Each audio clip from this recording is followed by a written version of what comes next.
कहीं जदि पढ़ी पारे दयाकोरी पढ़ी साहाଯ୍य करेंगे।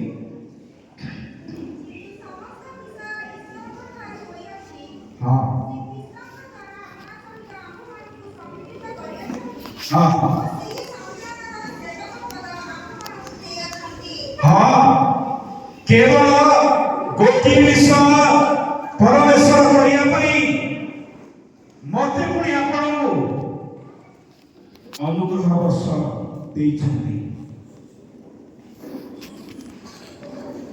आपण से देखिले गोटी विषय परमेश्वर सहित मनुष्यर पुनर्मिलन। अनेक पृथ्वी ख्रीष्टमास माने केवल दूतों बाणी पर सीमित रही जाती, पंडित मान आगमन पर सीमित रही जाती, अनेक मार्केटिंग करिबारे सीमित रही जाती। भावती ख्रीष्टमास बा अनुग्रह वर्ष मार्केटिंग करिबा,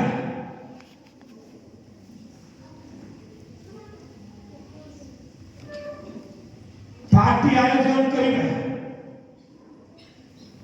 एक्सपेंसिव ड्रेस किनिबा, एंजॉयमेंट करिबा, एतिकी सीमित रही जाती।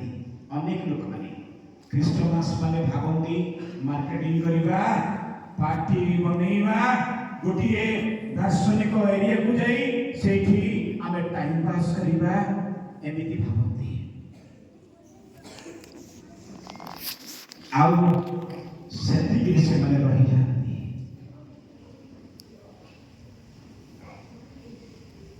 अनुग्रह वर्ष ख्रीष्टों का जन्म, ख्रीष्टों का मृत्यु, ख्रीष्टों का पुनरुत्थान, ख्रीष्टों का स्वर्गारोहण, ख्रीष्टों का द्वितीय आगमन, ख्रीष्टों का नूतन राज्य स्थापन पर प्रभाव पकाए। Not only making party and किड़ाकिड़ी करवा एतिकी ऊपर नुह, जो पर्यंत परमेश्वर नूतन राज्य उद्घाटन करिना, इटर्नल स्टेट ओपन करिना, से पर्यंत अनुग्रह वर्ष कंप्लीट हो नहीं।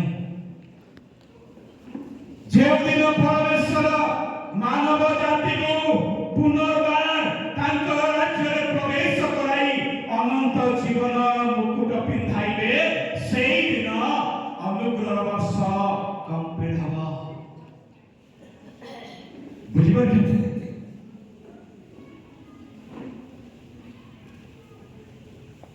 बुझिबा पड़िबो। खाली ए दुईटी शब्द दूतंकर आगमन, पंडित मानकर आगमन बा पार्टी सेलिब्रेशन करिबा, मार्केटिंग करिबा, एतिके नुह।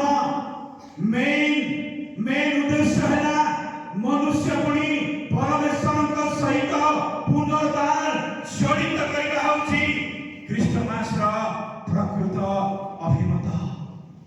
मो पांचटी कथा कही समाप्त करी। प्रथम